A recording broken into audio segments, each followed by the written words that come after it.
O RES é um recurso muito amplo, né? Ele se aplica em muitas situações.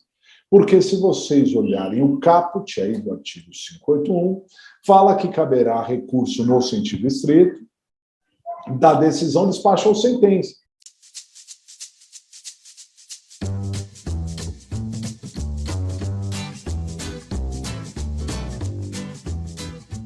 Então, quando a gente fala de decisão, despacho ou sentença, que é uma coisa muito genérica, o recurso a tratar disso é o RES, o recurso em sentido estrito, né?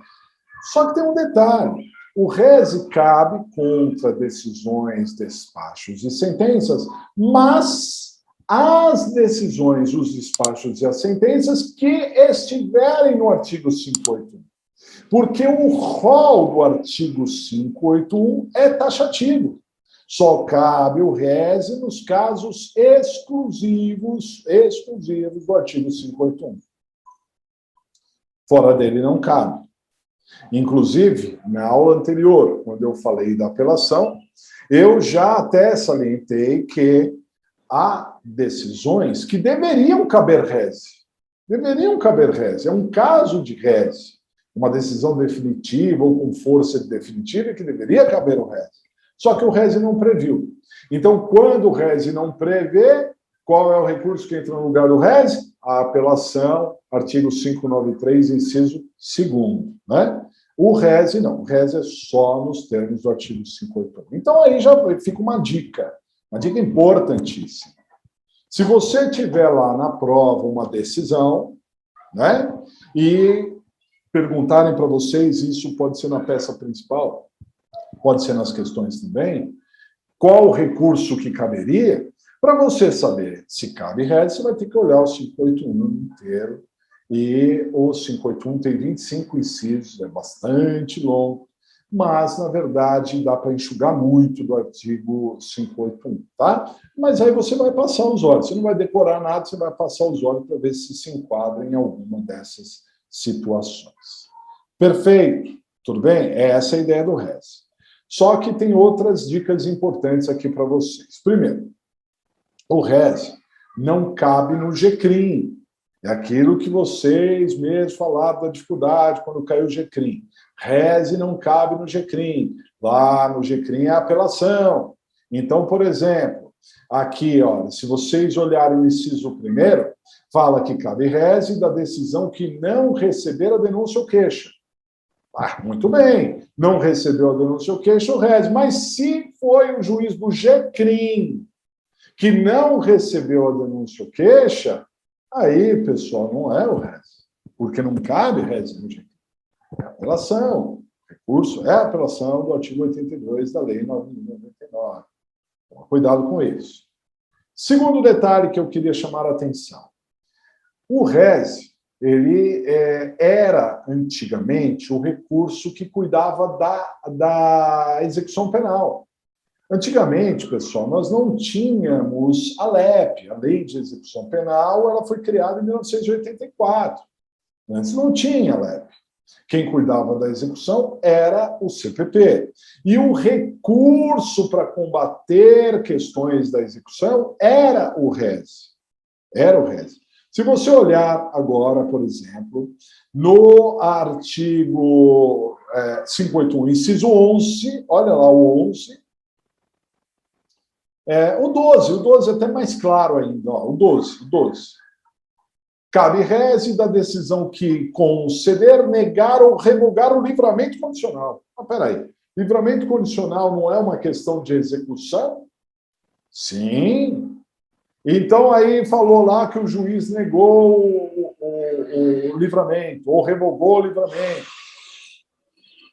Aí você tem que recorrer. Aí você olha aqui, opa, o RES. Cuidado, não é. Mas, professor, o meu vadimeco aqui não coloca esse inciso 12 como revogado. Sabe por que não aparece aí como revogado? Porque não foi revogado. Não foi revogado. Mas, professor, e agora complicou? Não foi revogado, eu aplico ou não aplico? Sabe o que nós temos aí, pessoal? Um CAN. Já ouviu falar de CAN? O que é CAN? Conflito aparente de normas. Conflito aparente de normas. O que é isso, professor? Traduz, vou traduzir. Conflito aparente de normas significa que, aparentemente, para o mesmo assunto, cabe duas regras, dois artigos de lei. Vou dar um exemplo. Se eu falar para vocês que uma pessoa matou a outra, que crime que ele praticou? Homicídio. Não. Latrocínio. Não. Estupro seguido de morte. Não. Incêndio seguido de morte. Não. Tortura seguida de morte. Em todos esses casos, pessoal, uma pessoa matou a outra. Em todos esses casos. Mas e aí, professor? Quando é que eu vou aplicar o homicídio? Quando é que eu vou aplicar? Isso é o que se chama de conflito aparente de normas. Por quê? É um conflito aparente, não é um conflito real. Então, eu tenho como indicar, né, para que lado que eu vou correr. E um dos casos é a especificidade. Então, por exemplo, o sujeito queria tirar a vida é homicídio, o sujeito queria tirar o patrimônio é latrocínio. Compreendido? Isso é uma solução para o conflito aparente de normas. Agora, voltando aqui. O artigo 581, inciso 12, fala: se o juiz revogar o livramento, cabe ao réis. Só que lá na LEP, na Lei de Execução Penal, tem um recurso próprio para as decisões da execução, que chama agravo à execução. Artigo 197 da LEP, né, agravo à execução. Então, pessoal, duas regras para o mesmo assunto. Quem é que vai prevalecer? Bom, há formas de resolver isso. Por exemplo, a lei que é hierarquicamente superior prevalece sobre a hierarquicamente inferior. Aqui não tem hierarquia. O Código de Processo Penal está no mesmo patamar que a LEP. Isso não ajuda. Mas, por outro lado, a lei mais nova prevalece sobre a lei mais antiga. E a lei mais nova é a LEP. Depois, a lei mais específica prevalece sobre a lei geral. E a LEP é mais específica do que o Código de Processo Penal. Então, por tudo isso, quem ganha é a LEP. Embora, então, atenção ao que eu vou dizer, embora, então, o artigo 581, inciso 12, fala que cabe reze da decisão que conceder, negar ou revogar o livramento condicional, na verdade, esse artigo não vai ser aplicado. O que vai ser aplicado é a LEP. Então, eu peço para vocês que tudo que falar sobre execução penal, você ignore. Faça uma marquinha aí, né, para que você não caia nessa esparrela, porque são tantos assuntos que vai que na prova você bate o olho aí e fala, é o RES, e aí se dança, porque não é o RES, é o agravo. Compreendido? Muito bem. Outra coisa, outro detalhe aqui do artigo 581, é o inciso 10. O inciso 10 derruba um monte de gente. Cabe reze da decisão que conceder ou negar ordem de habeas corpus. Vixe, pessoal, isso já caiu diversas vezes e derrubou meio mundo. Por quê? Porque o problema, seja o principal, sejam as questões, pode cair lá que o Tribunal de Justiça de São Paulo negou habeas corpus. Aí você olha aí e fala assim, negou habeas corpus, é o RES. Não é. É ROC, Recurso Ordinário Constitucional, que está lá na Constituição e que oportunamente eu vou falar com vocês. Mas, professor, por que é o ROC e não o RES? Porque o RES se aplica para decisões, despachos e sentenças e não para acórdãos. Repito, decisões, despachos e sentenças, não acórdãos. Então, o RES ele se aplica na primeira instância. Quando o juiz, atenção, quando o juiz negar o habeas corpus, aí você entra com um RES. Mas quando o Tribunal de Justiça, o STJ, o TRF negarem um habeas corpus, aí você vai entrar com ROC. Toma cuidado com isso. Se derruba. Compreendido? Muito bem. Bom, outra dica aqui. Se você olhar o 581 de ponta a ponta, não vai falar do prazo do res. Só está dizendo que cabe o res, mas não fala do prazo. Porque o prazo está num artigo um pouco mais à frente, que é o artigo 586.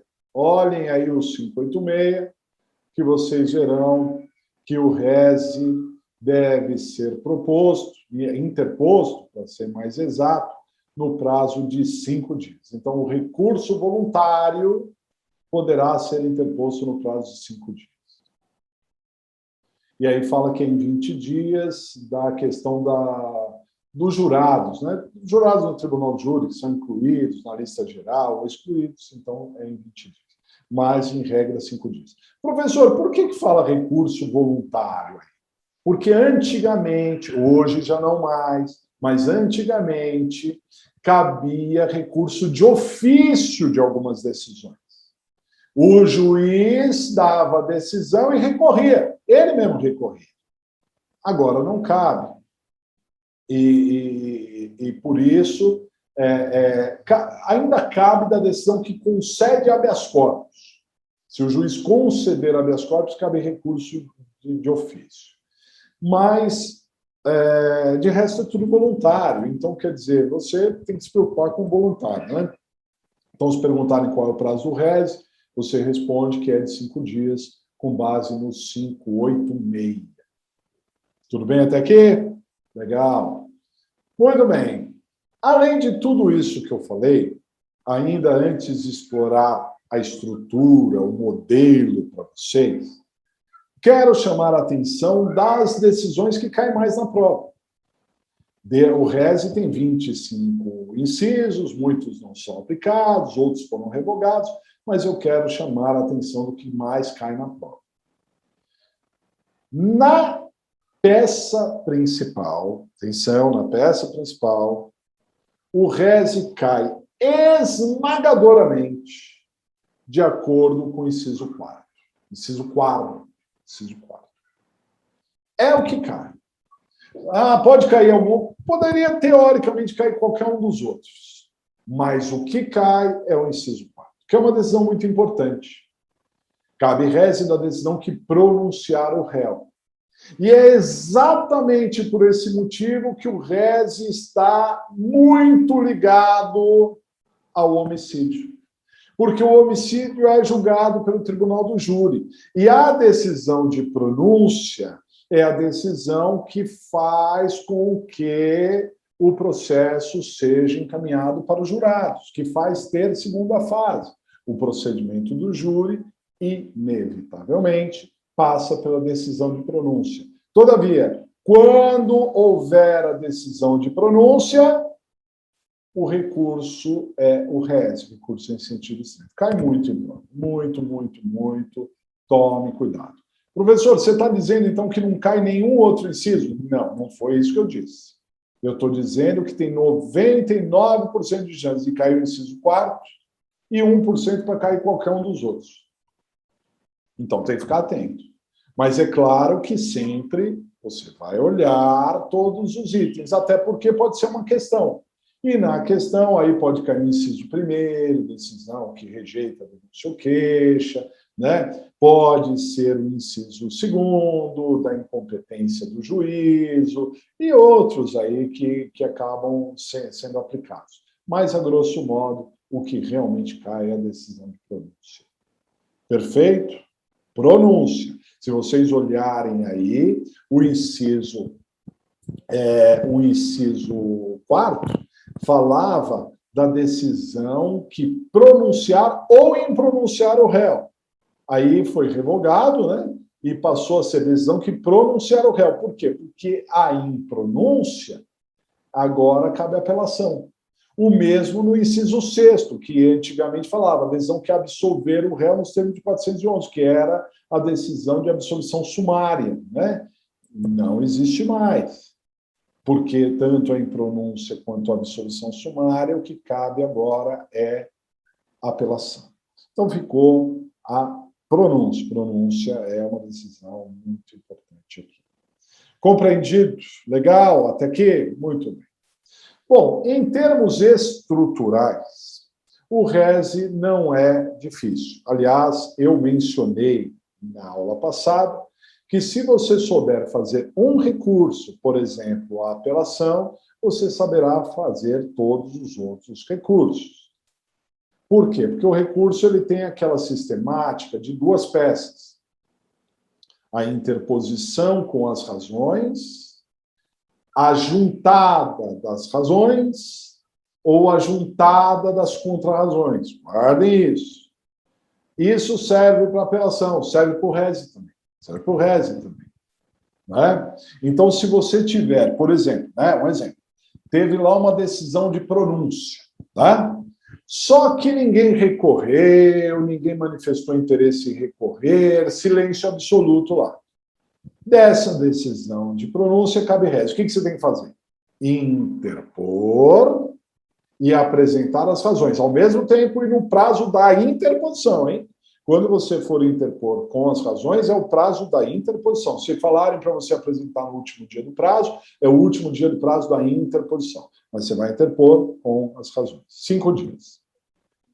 Agora, por outro lado, se disser que o réu foi pronunciado e o advogado que o antecedeu recorreu, que o réu manifestou interesse em recorrer, que o réu recorreu, então aí você não vai interpor mais, aí você vai pedir a juntada das razões.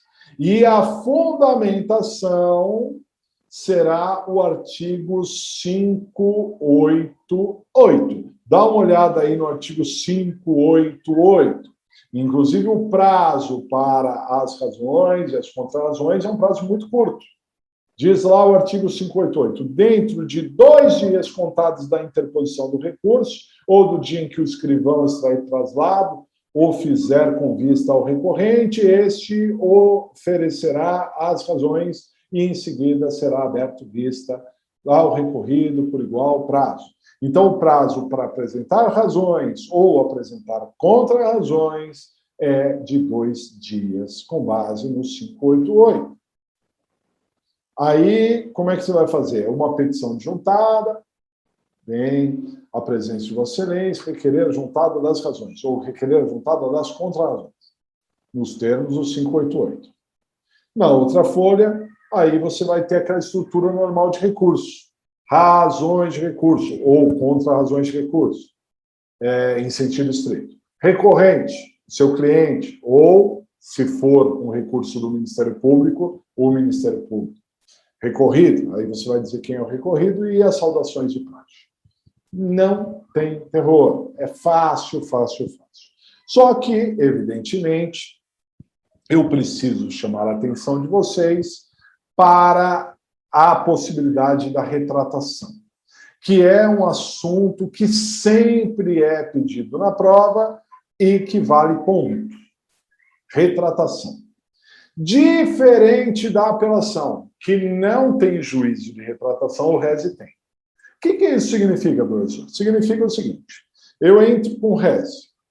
Antes do juiz mandar aquele recurso para o tribunal, ele pode voltar atrás. Ele pode dar uma decisão contrária à decisão que ele acabou de dar. Ok? Isso é o que se chama de juízo de retratação. Na prática, o juízo de retratação é automático. Você não precisa falar nada na petição, porque automaticamente o juiz passará pelo juízo de retratação. Mas na prova, você precisa mostrar para o examinador que sabe que o RESE, e aqui eu já adianto para vocês, o agravo em execução, o RESE e o agravo em execução, tem juízo de retratação. Então, como é que você vai fazer isso? Olha, basicamente é o seguinte, na interposição, não se conformando com a decisão da mesma, vem interpor recurso em sentido estrito, nos termos do artigo 581, inciso 4, certo? Da pronúncia lá. Interpor recurso em sentido estrito, 581, inciso 4. Muito bem, do CPP. Na outra linha, outro sim Caso Vossa Excelência não se retrate, aí você coloque entre parênteses, artigo 589 do CPP, porque o artigo 589 é que fala do juízo de retratação. Então, repito, ó, caso Vossa Excelência, outro sim, caso Vossa Excelência não se retrate, artigo 589 do CPP, requer que as razões inclusas ou as razões anexas sejam encaminhadas ao egrégio Tribunal de Justiça, aí você vai dizer de onde que